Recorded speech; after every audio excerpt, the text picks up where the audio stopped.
So Steel Rebellion, it's a throwback rotation expansion, but it was originally in summer 2019, right?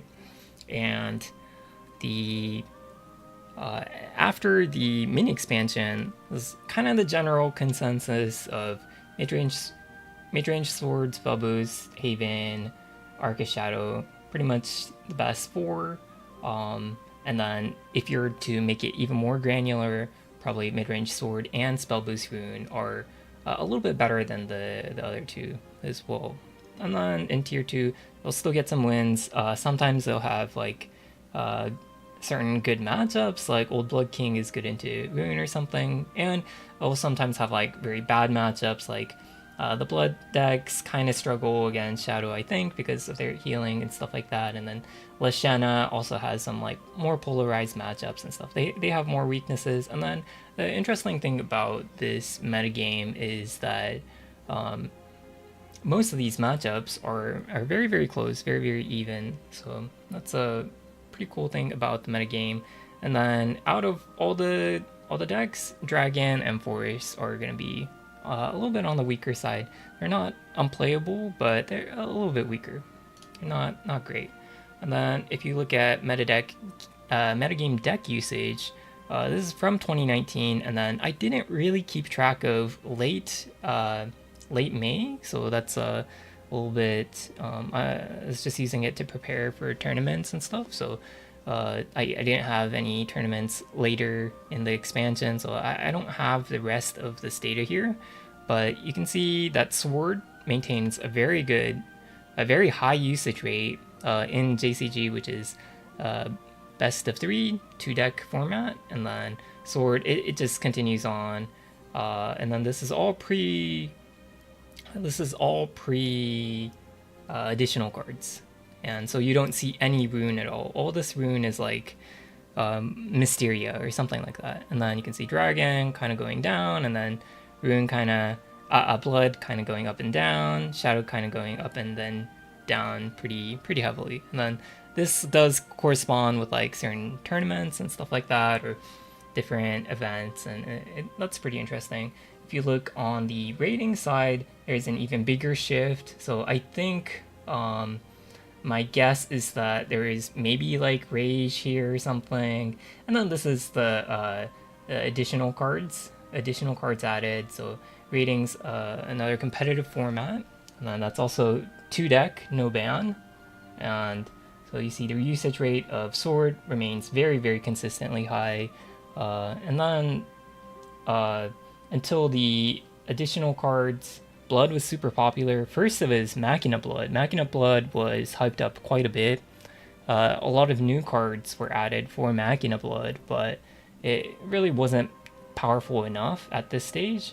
And then following expansions, it gets really strong, but or in a strong enough state. But you know, it kind of people realize that, you know, this isn't working that well and stuff like that. So pretty cool to look at now and see the trends and stuff like that. The dotted line is Haven.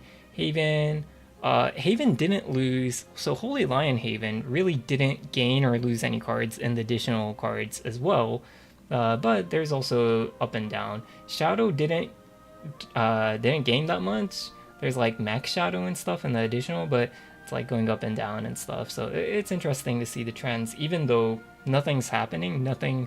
It's just changing in a organic metagame sense.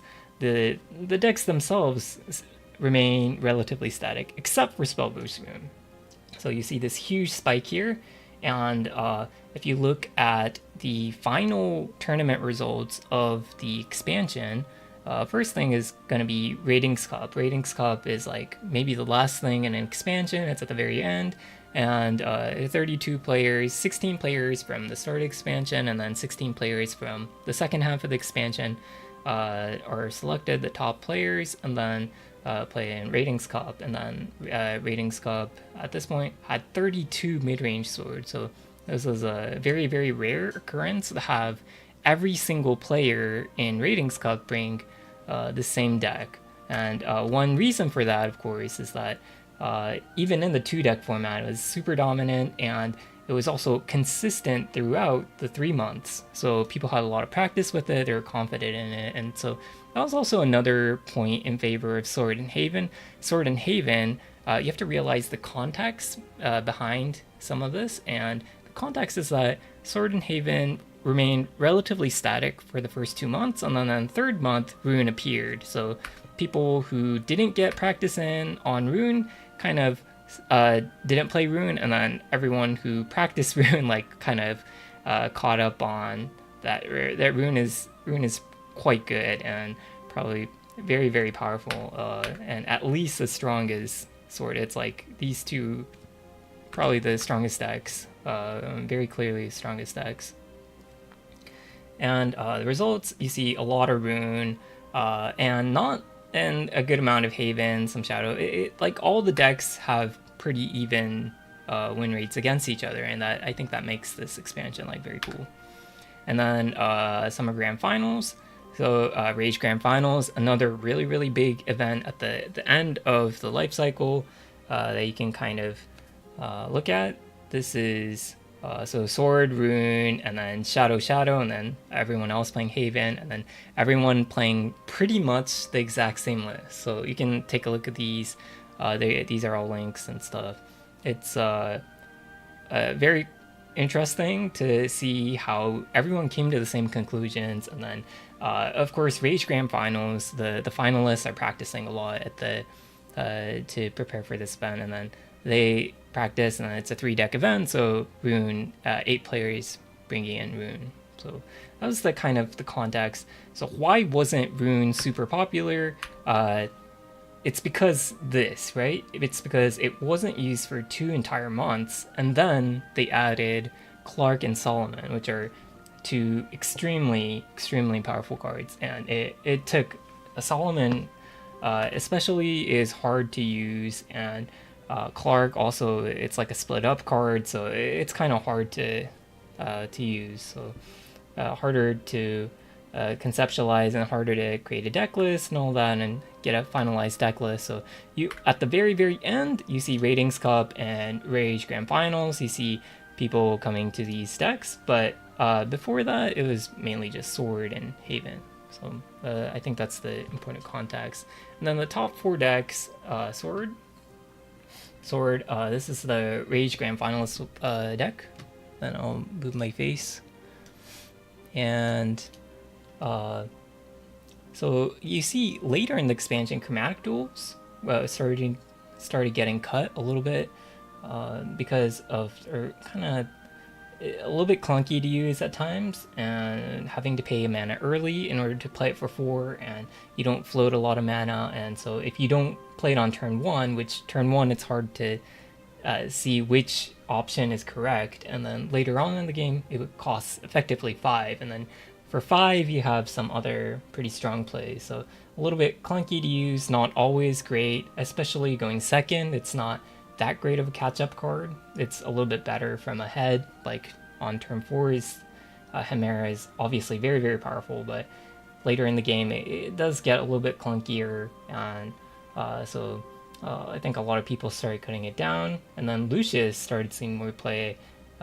Without Lucius, Sword really struggles against tall boards, so everything you could early on in the expansion, I think Vayne Evo for 5/7 was very, very powerful, and Apostle Evo in place was really effective in the mirror match and stuff like that. 6/7 really strong stats, and then if you do Dragon Knight's Bane Evo, then you're only doing a 1-for-1 trade, and you end up very, very behind. So like 7 health stats and stuff like that, even like Tetra 5/6, really, really awkward to deal with. So Lucius is just very, very nice to deal with those kind of things.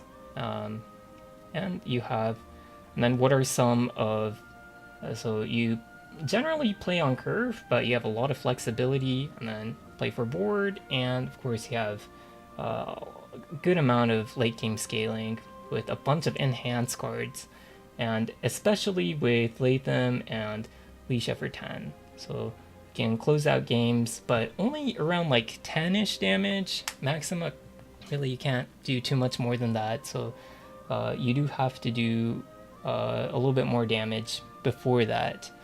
And then I would say that if you don't get board control, then from behind Ivory Sword Dance is often not strong enough. It's very, very strong, but not exactly strong enough, and it's hard to clear multiple large followers. So if you're playing Rune and you can play multiple Zealot in the same turn or something, then you can really close out the game, and you can't clear the Ryo and 2 Zealots or something. It's like very hard to deal with. And then another issue with Sword, not an issue, but like a downside to Sword, is lack of healing. Whereas compared to some other classes, Shadow is another board deck, but it has a lot more healing. So it's going to be the trade-off. You have slightly stronger board tools in some aspects, but you're not going to have heal. You don't have uninteractive damage with that Leod and stuff like that. So I think a lot of the classes have clear upside and downside, which make this expansion really cool. So Spellboost Rune, this is a list I've been using recently, except I haven't been playing Core, but I think Core is good. And then the more modern list that I've seen more recently, and at the very, very end of the expansion, they're playing 3 Solomon and 2 to 3 copies of another 2-cost card. So either 2 Robogoblin or Conjure Golem or Mecha Wing Angel, which accelerates for 2 to create 2 1/1s. And so that effect, and Eleanor is a 3-mana 3/3 on turn 3, a super strong tempo, and Witch Snap is also extremely powerful early game. Lots of value, you get the spell boost value, and it's really good removal in the early game compared to Wind Blast, much more consistent. So you actually have a very, very consistent and very powerful early game. And going first, I would even hard mull for the 2s and Eleanor, and and going second as well. You really want to mull for the 2/2s especially, and take control of the board. Going first, you can often get in like 4 points of damage or something just by playing in the 2, and then if you get Eleanor on the board, you might get like 5 damage going first or something, and that's really ridiculous, especially with the amount of other chip damage, and there's like Clark, of course, and stuff. So that burn damage really adds up, and the early followers that are very efficient actually play into that as well.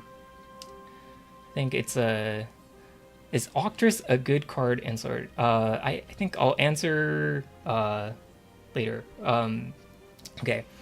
So the basic game plan is search out Ryo using Solomon. If you get an early Solomon, I think you should play it for with 1 spell boost, or if you get an insight, then I think you usually just slam it on 2. Yeah, I think the longer you hold it, the more you tend to regret it. Even if you get the Solomon, the ring or whatever down to like 1 cost or 2 costs or something, it doesn't really matter for the most part. If you have it in your opening hand or around turn 2, turn 3, I think you should just slam it, and then you have a lot of the times you have enough for turn 7 Ryo, which is fair, right? And then of course the high roll combo is Insight on Solomon on turn 1, and then Solomon on 2 with 6 cost, and then Eleanor on 3 to spell boost it 3 times, and you just need like 4 boosts on turn 4 and turn 5. And so with the Eleanor, the 3 boost is super efficient on the Solomon, making turn 6 Ryo very, very easy if you get those specific hands. So that would be the high roll start, and otherwise you generally get turn 7 Ryo, and hopefully you can and Fate's Hand. Fate's Hand's also another card to talk about in this expansion. It's very hard to play, but usually Fate's Hand, it's just keep and mulligan, and then you get like a 0 boost later that draws you 2 cards, and it's very, very strong. But in this expansion with this specific list, if you're playing a non-Ryo list, it's a little bit different, but usually you just hold it early and then try to play it post-Ryo is the general game plan, but it does change from time to time, and sometimes you're forced to play it, and it's not a bad thing at all. If you're forced to play Fate's Hand, it's an incredibly strong card.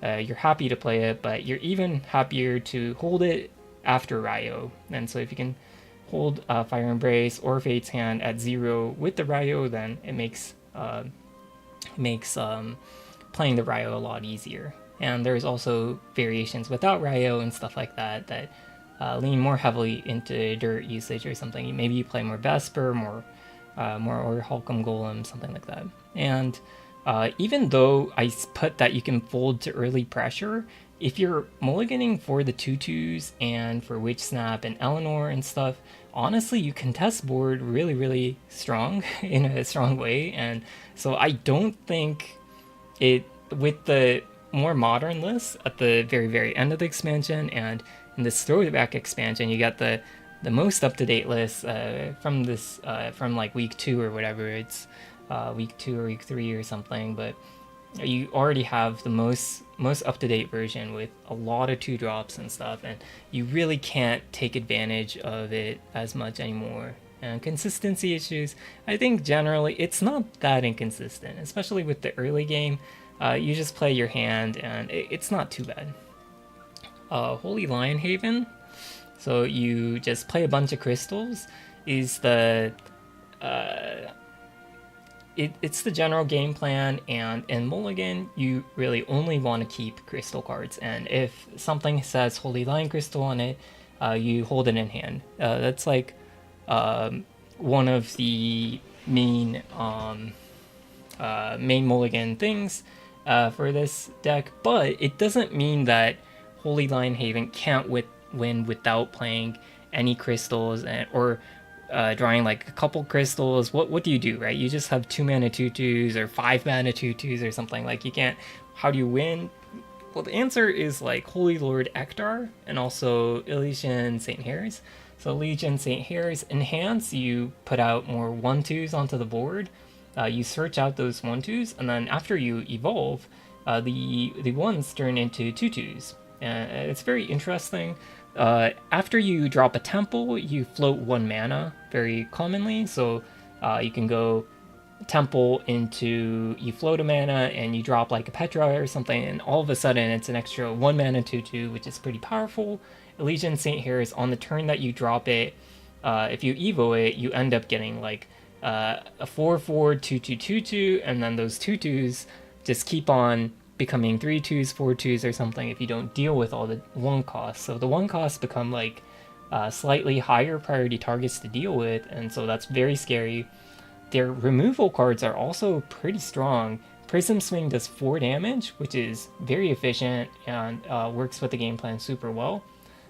Blackened Scripture, a classic card, but ultra powerful. Seraphic Blade, one of the few decks that can run Seraphic Blade, and it's super efficient on like an Evo follower, for example, or Vera. There's some cards that are hard to deal with, but very, very efficient. And then Zealot and Assault Priest are also in the right. They're a little bit more circumstantial, but very, very powerful effects. The board clear effect, or Assault Priest deals with a stronger card. So one issue with this deck is that until you get to 4/4 crystals, then you can't really deal with slightly larger dudes. But Assault Priest kind of remedies that. So you get hit by a Tetra, maybe the opponent's like turn 4 going second is a Tetra, you hit him with the Assault Priest on curve, and then the rune on like turn 5 going second, especially recently without playing Wind Blast, can really struggle against the 6/6 and stuff. So that's good. Or maybe you're playing against Shadow and you have like the series out, the series bumps into something, and it's hard to deal with in general, but if you have the Assault Priest, you get the 6/6 out, and then Shadow really can't deal with the 6/6 besides like the Big Soul Hunter or something. So very, very niche, but in the right circumstances, these can really take over the game.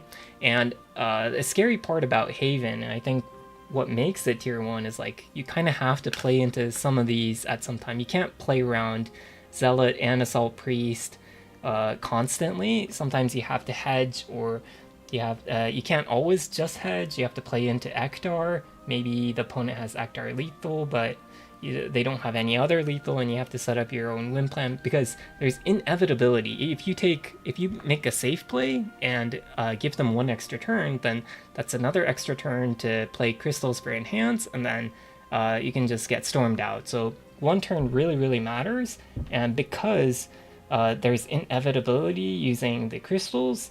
That really puts pressure on the opponent and makes it so you have to play into some of these more niche cards.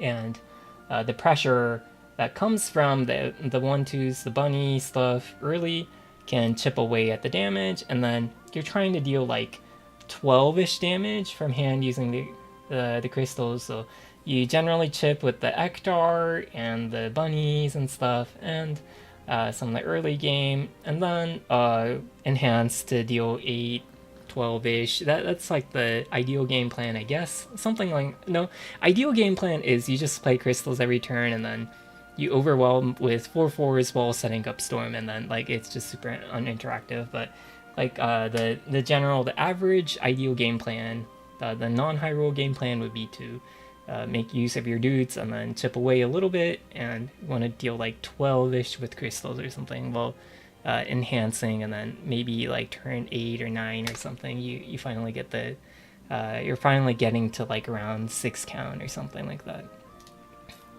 But that makes it the reason why it started to fall off a little bit at the very end of the expansion is because it's a little easy to play around. Let's say you play double temple or something, that restricts your board space to 2, right? And then think about crystal. You can only play 3 crystals no matter what you do, unless you play like cravings or something, the 3 mana, deal 4 to any creature, then you're out of 2 board spaces. So one really big downside is that you can do a lot of board lock stuff. You can you trade, let's say you just go face with a bunch of dudes that are like 2/2s or something, and then you can't get rid of your 4/4 board. Like you just ignore the 4/4 or something, and then you get into the scenario where the opponent's going face with a bunch of 2/2s ignoring your 4/4, and you can't get rid of the 4/4 to play more crystals. That's a little bit inefficient or something, or your board's clogged up and you can't get an efficient Ektar in or something like that. So there are ways to play around some of the late game, especially without Evo. Then you don't have to worry about Assault Priest or something, or I don't know. Yeah, I generally end up playing into Zealot a lot, but I think you can go wide and like start ignoring crystals or something, or there's like ways to play around it, and I think that's why it kind of fell off a little bit at the very end of the expansion, but it's still very powerful deck. If you draw enough crystals, you can beat anyone, honestly, and it has tools to deal with anything, theoretically. You do have to draw the right ones sometimes, and you do need to draw a lot of crystals, but you know, it's still a really powerful deck. And then Arcus Shadow. I'm not even playing Arcus anymore, but this is like the average deck, I think. This was, I think, from the ratings club. The person who got like 3rd place was playing this list, and then so generally you have a very mid-range game plan. You play dudes out on 2, 3, 4, and then you have a really strong spike on 5 with your Evo cards like Cerberus and Ceres are pretty powerful board presence. And then hopefully you set up well enough to drop Arcus, and then from there you can deal a lot of damage from hand on turn 10, but before then you can only deal around like maybe 6 damage, like 5 damage or something. And there's a lot of issues with this deck as well, but let's just talk about the deck. Consistent, I think one of the biggest pros is the consistent OTK from hand on 10 using Fairy. So Fairy, you get the effect of attacking 3 times on up to 2 dudes, and you do need board space and stuff, but there are more considerations than that, but you can attack 3 times. So you get the Arcus effect online, which turns your 3 mana and less dudes into ghosts. And then so the OTK combo is Lyria, Fairy, and Lyria pops, creating 2 ghosts. Because it's a 2 cost, even though you enhance it and effectively cost 1, you get 2 ghosts, and then you do Fairy, and then you get the triple attack on 2 dudes, and then you play like Gilnelis or something. And that's a 2-card combo, and it's an OTK. You get 3/6/9, 3/6/9, and then the Fairy deals 2 damage because it also turns into ghosts, and then that's 20 damage from hand. And that's only a 2-card combo, if you get the series off and reduce the cost of something, then you can deal a little bit more damage than that. Or actually, it's more than 20 because you can also get the Gilnelise buff on the fairy cards, fairy ghosts as well. But basically, if you get to turn 10 using Shadow, then you basically win. If you have Arcus up or something like that, and you draw a fairy. And Grand Marie is also pretty threatening, so you also have access to the mid-range game plan, which you create a board, and then, so turn 10 is the big deal, right? And then turn 10, let's say you're playing slowly and like, oh, okay, I'll just try to kill before turn 9 or something. Before turn 10, I'll try to kill on turn 9 or something. If you leave like a Bone Drone up, you leave the 1/1s up or something, you get hit by Grand Marie, you get hit by Gilnelise, and then that'll buff the board, and you get some chip damage in, and then it makes the OTK much easier, or it reduces, like, you can go through wards, you can go through wards while doing lethal, or it just sets up a much easier time doing lethal and stuff like that, or you have lethal before 10 or something. So it's the mid-range game plan is also very powerful. And so recently I've been playing without Arcus and playing more mid-range tools, playing more sticky creatures, and playing for like turn 7, turn 8 with the Gilnelise and Grand Marie and stuff like that. But the classical game plan is to drop Arcus and then start storming your ghosts and clear with Fran or something and get some like chip damage in. And Nicola, if you play it like a couple times, then you get like 10 damage off with your 5 PP spell, and so that sets up like maybe 14 damage on turn 9 or something like that. That's a pretty common pattern as well. So there's a lot of damage from hand, there's a lot of uninteractive damage, and there's also like a mid-range board game plan. But once you drop Arcus, you kind of get rid of your mid-range game plan completely, and you become more of a combo or damage from hand thing. And but I would say the biggest weakness with this deck is post Arcus, you can't clear while dealing damage that much. So unless you get like a Fran or something, or Big Soul Hunter or something like that, it's hard to clear board while doing damage. And what that means is that Shadow has to survive until 10. If you're not dealing a ton of chip damage, if you're not dealing a ton of damage, the max damage from hand is like maybe Nicola with 20 shadows. Without the 20 shadows, it's only like 8 damage on turn 9. And then if you think about Gilnelise on turn 9, that's going to be maximum is Lyria into Gilnelise, which is 3, 6, 9, 12. So that's like the maximum. And same with series. If you get a series reduction off, it's only like 1, 1, 1, 1, and then buff on everything with Grand Marie to do 13, or 12 with Gilnelise. And that's actually a very, very optimistic scenario. It doesn't really happen very often because you have to clear stuff, you have to use your 0 costs, and you have to use shadows, and you can't get the Nicola off or something like that. So I think one downside to the deck is if you can contest the board, even after Arcus, if you can deal with the Arcus efficiently, which you can set that up, if you can deal with the Arcus efficiently and the opponent just slams Arcus, then what ends up happening is that you can set up powerful boards that the opponent needs to deal with.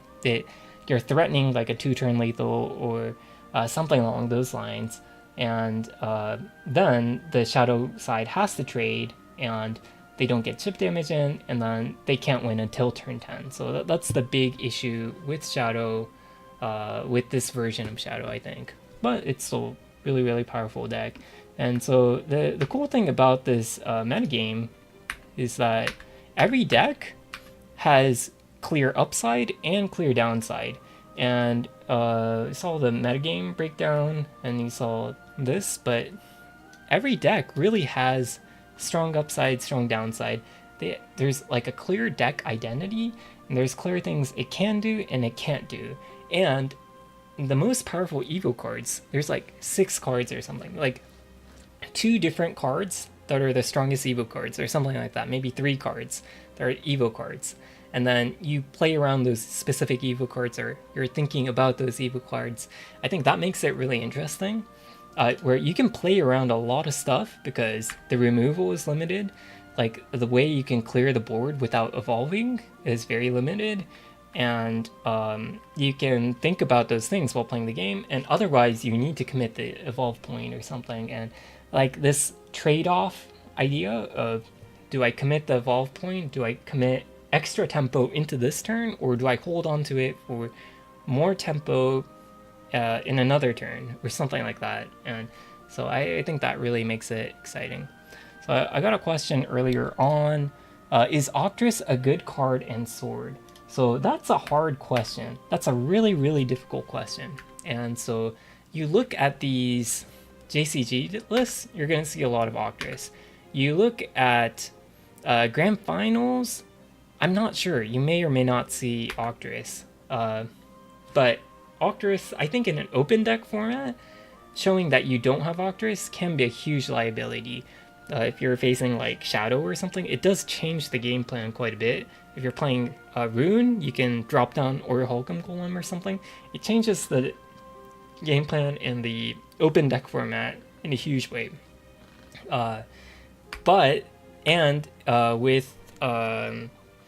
With like if you're playing ladder, there's a lot of blood, and blood, if you can steal Flower Rose or something, that's also a huge deal. So it does improve certain matchups significantly. Like Shadow, I think Octress is obviously really strong against.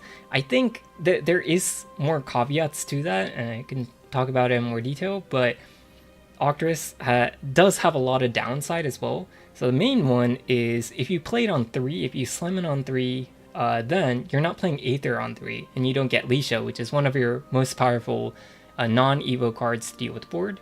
And then the other downside of playing Octress, let's say you don't play it on 3, play it on like 5 or 6 or 7 or something, you have to commit Evo. And one of the ideas that I've been thinking of, all these decks, it's really interesting because the meta was not, I don't think it was completely solved at the very end of the expansion.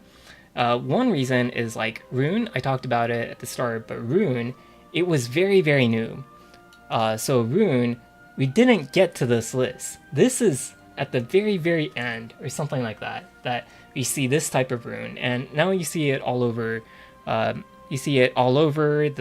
ladder and stuff like that, but you didn't see this type of Rune at the start of the additional cards and in tournaments and JCG and stuff. You didn't see it. This is like this is at the very end, so you get to play with like the strongest version of Rune that people have already figured out, which is very different. And then the other thing is, I think Shadow was actually under like the mid-range non-Arcus variants. I think it's underdeveloped and not completely it's not I don't think people found like really great lists because it struggles a lot. The issue is that the turn 4 is kind of inconsistent. Going first is pretty inconsistent, and then you face a lot of like bricky hands. There's some huge consistency issues and stuff like that. I think it's okay in like 3 deck format. You have like a couple tries to use it or something, or in a tournament format you can play it multiple times, but I think there are some clear consistency issues. I definitely felt it, and my personal take is like, you should play 3 Lyria and you should play 3 Gilneys. Even in Arcus is how I feel about it now.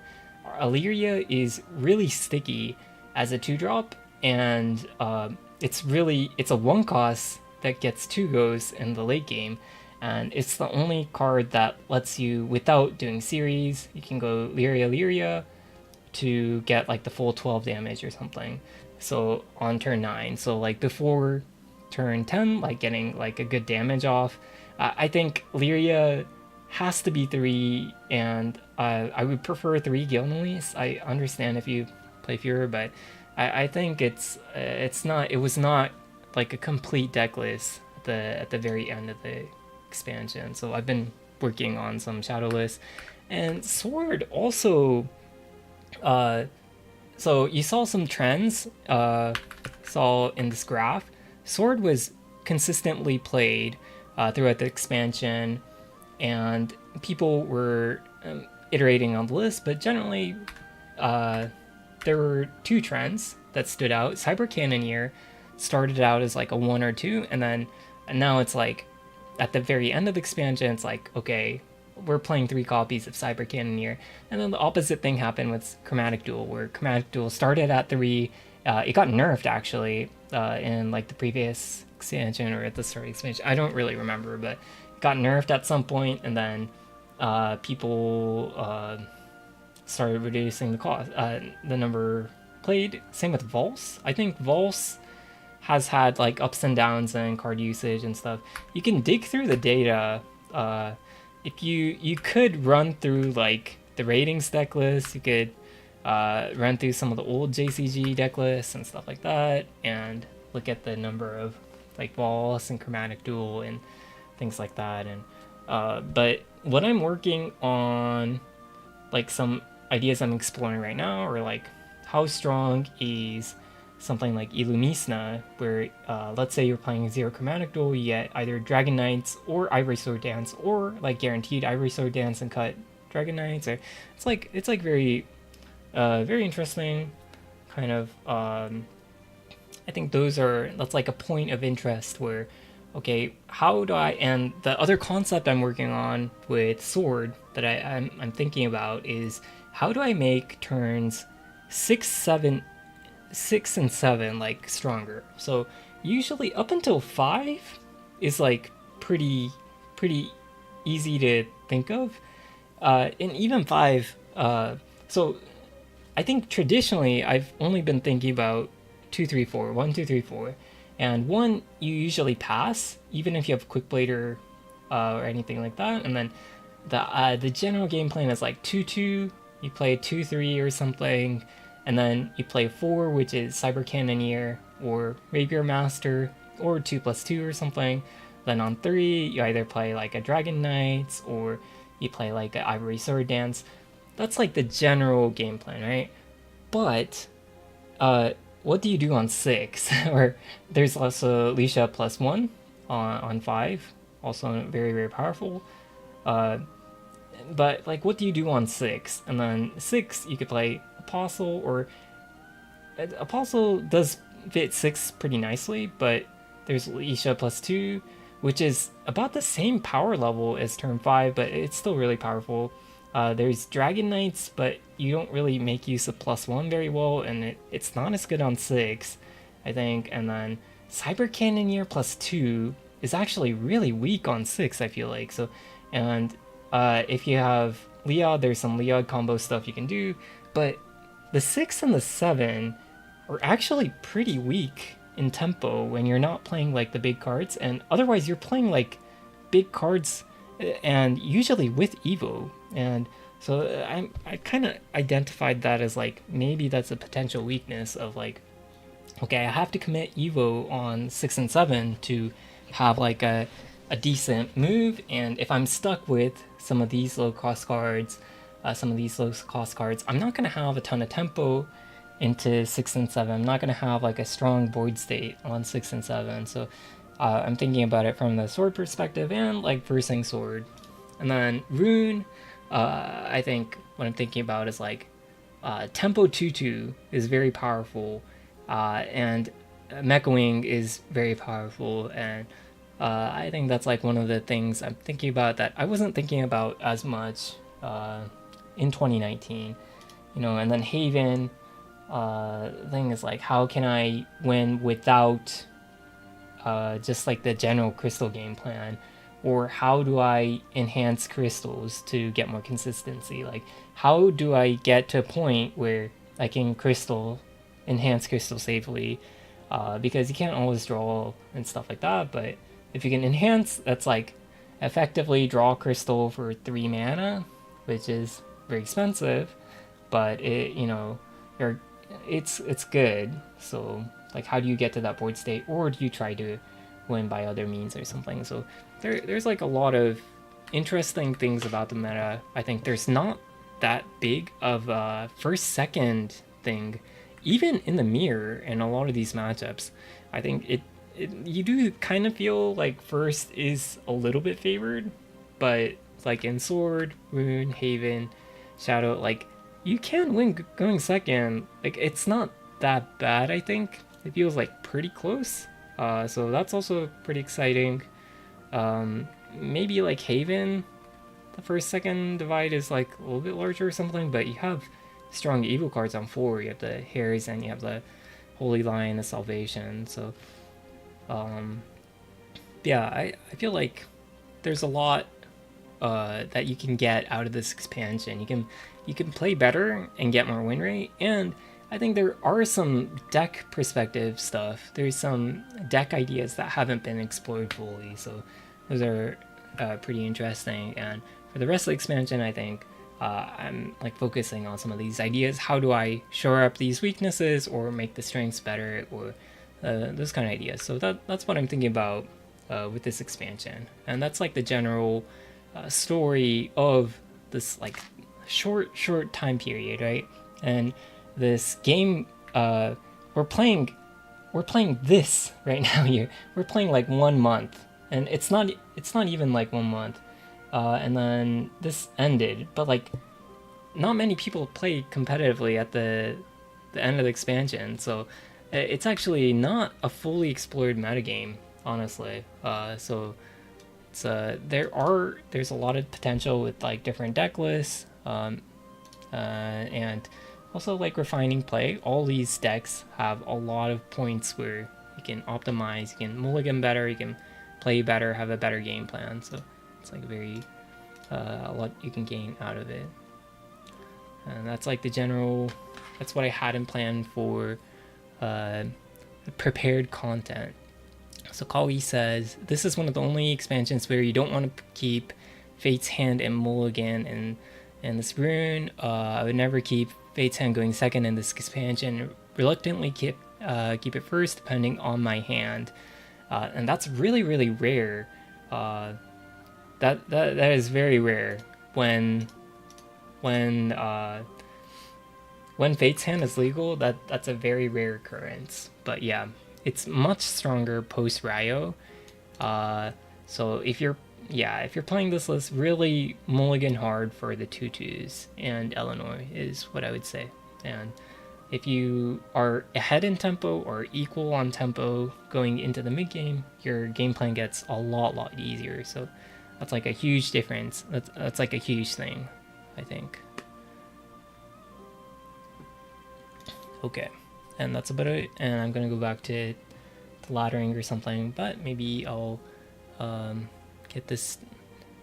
You're on the point about mulliganing aggressively for early tempo 2-drops, which is also why I'm mulligan. Yeah, like tossing Fates in at the like when throwback rotation just started. You know, I think my mulligan was really bad, and also my Solomon play is really bad. But really drop the Solomon early for like 7 or 6 or something if it's like turn 2, turn 3-ish.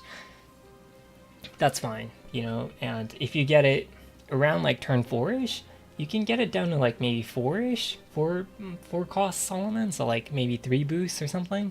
But I wouldn't go much further than that. You're probably better off just dropping Solomon earlier rather than later, and at a higher cost rather than later. And if you are already doing like a Ryo plan, then you can hold on to Solomon and then play it post Ryo with like 10 boosts or whatever. It doesn't really matter. You can hold on to it and not play it and then get like the Zealot off. So if you have like 3 boosts on it and you're in the mid game and you already see a Ryo, you already have like first Solomon or you have the Ryo in hand, then you can hold on to it for the 0 Zealot. And then the other idea is you can hold on to Solomon Ring for a long time and get it to over 10 boosts and then do like a Clark setup. So Clark, this deck actually runs Earthright cards. So you can set up an Earthright and then post Ryo, it ends up being draw full hand cards. You refresh your hands and you draw like 9 cards, and you get like, you draw into maybe a copy of Truce Adjudication, you draw like just 9 spell boosted full hand, and that's very strong. So if you can hold on to a ring post Ryo, then you definitely want to go for Clark.